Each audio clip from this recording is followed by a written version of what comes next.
ውዴ ከጎረቤቴ ጣጣ የሚል ድምጽ አለ ፖሊስ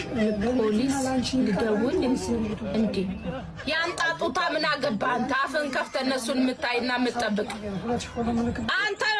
ማን ነው የነሱ ጠባቂ ያደረገክ ማለት ነው አንተ መላጣ ጎንፎ ያንጣጡታ ምን አገባ አንተ ቁጭ ላይ የነሱን ከምትጠብቅ አታንጣጣ ያንጣጣ መድኃኒዓለም እንደውም ያንጣጣ ነገር እዛ ያንጣጣ ምን አይነት ጉድ ነው ጎረቤቴ ጣጣ ይላል እንደ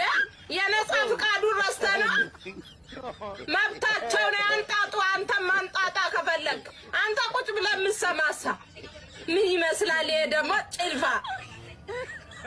ዳፍንታ ኩሩኮሮ ዘንድሮ ጣጣ ይላል እንደ ያንጣጣ መድኃኒዓለም ያንጣጡበት በዛ ሹፉ ብሎ ዲዛይኑ